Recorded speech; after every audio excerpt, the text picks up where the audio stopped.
How do you reconnect spiritually after being burned by your community? Ooh. In my head right now, y'all, I got a whole like Pentecostal drum beat going on right now. I didn't even grow up in the Kojic church, but I can hear it right now. I feel like a praise needs to come on with that question because it is such a necessary question, and it's one that I think that's being glossed over.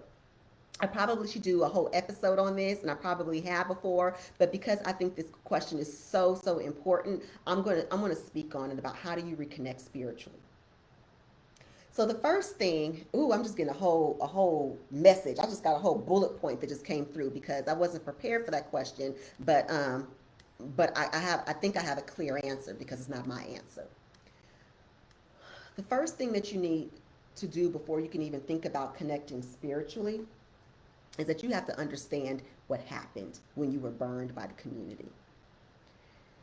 That's an important first step because so many of us, when we've been burned, not just by randos, but by people that we are intimate with, and being in spiritual community with people is intimacy. So many of us tell ourselves stories about what that meant about us and what that meant about other people. One of the things that we tell ourselves about other people is that see, this is why you can't trust man, this is why you can't trust religion, this is why you can't trust fill in the blank, and we cast this very large net over what it must mean about an institution or an organization instead of seeing it through the lens of human frailty. And so often, one thing that's really hurt me personally is when I went through a whole ass cult situation, and I've been burned twice by spiritual leaders. And what's hurt me, just outside of myself, is seeing how that experience has led people to feel like this is why I can't be in these spiritual communities. This is why I can't trust hoodoo because these people have done X, Y, Z. One thing that my therapist, I'm sharing with you what she taught me because I don't want to pretend like I just knew this automatically, nor do I want to pretend like, I was fine after and I just went on with my life. No, it was extremely traumatic for me. And I went to therapy and I used my tools and resources to deal with that situation. But one thing my therapist taught me that helps me stay grounded in separating the people from the institution is about what narcissism is and what abuse looks like.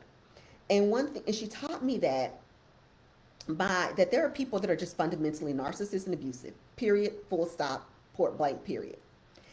And when you look at the statistics around what percentage of people, and I don't know those statistics, but statistically, let's just say, I'm just going to make it, let's just say there's 1% of society, and I could be very wrong. If anybody knows that answer, write it down in the comments. Let's just say 1% of people are narcissists and are abusers and are cult leaders. Statistically, because of the number of people that we come across in life, especially in a collapsed time frame and the collapsed space through virtue of social media, you are bound to come across these people. You coming across these people is not due to your own failure in some kind of way. You have done nothing to attract narcissists. And so that's one thing that really pisses me off, especially in these fake new age law of attraction circles that tell you that everybody that you come across, you've attracted. That's bullshit. You didn't deserve this. You didn't attract it. And it is not your fault that they preyed upon you. I want to be very clear about that. Statistically, you're going to come across these people. And these people are very adept at scamming you. It's what they do.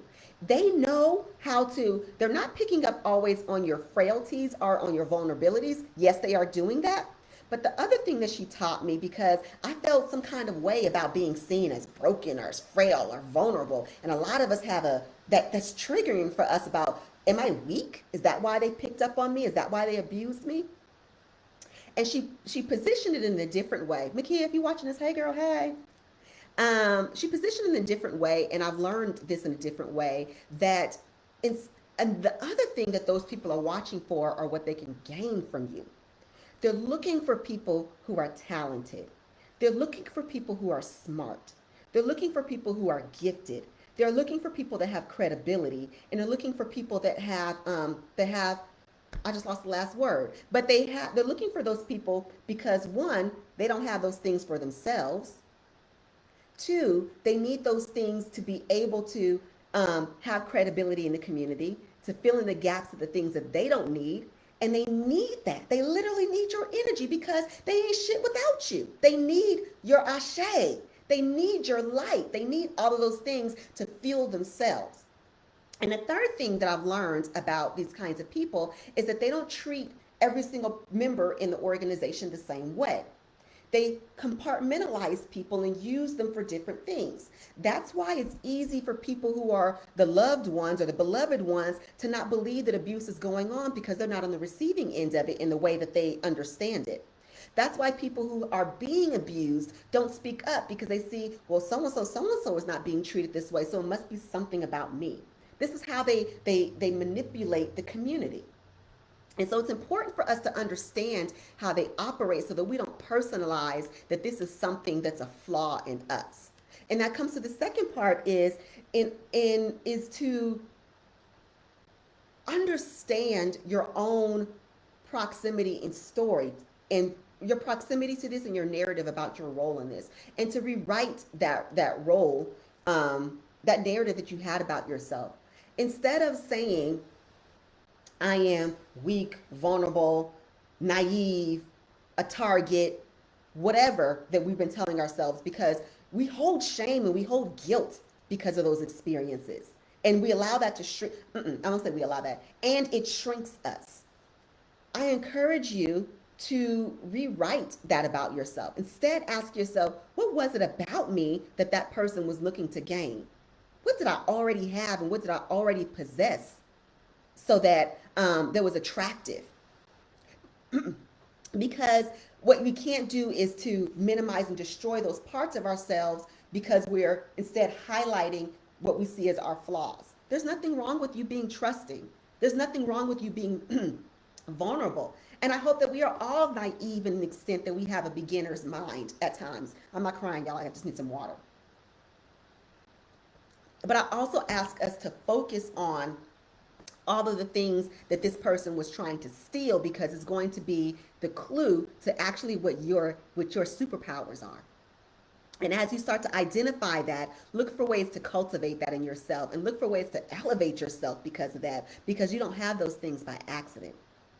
And then so the second part is, now you understand why people prey on others, and you understand why what this person was trying to seek from you and what that actually is a mirror about how dope and bomb as shit you are. The other question becomes, so how do you learn to trust this community? I am not in the belief around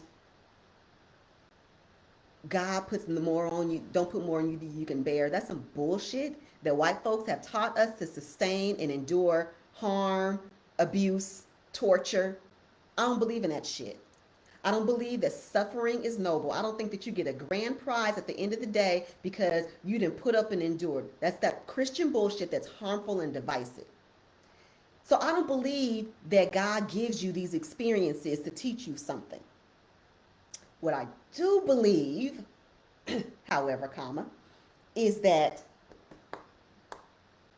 in spite of anything that you go through that might be challenging, and oftentimes, I would almost venture all the time, the evil shit that we experience is because of fucked up ass humans. It ain't got nothing to do with some Abrahamic devil sitting on our shoulder making people do shit. Some people are just fucked up, and they cause fucked up shit to happen.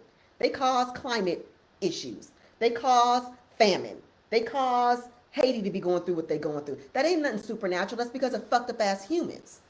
But because we are so bomb and so gifted and we got that ashe, we can always find a nugget in it that we can use to learn from, to inform the way that we move, to be more discerning, to be more whatever.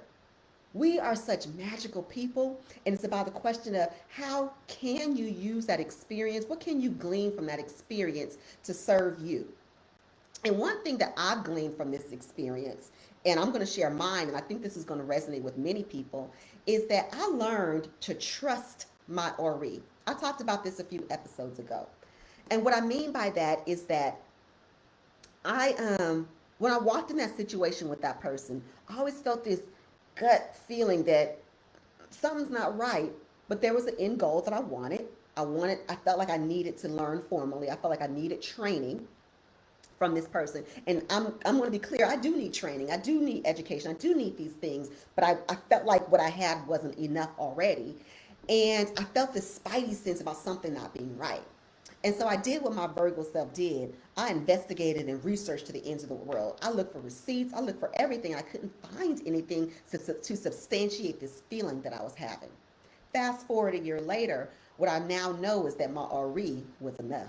That was all the receipts that I needed. My RE was enough. It was teaching me and leading me enough.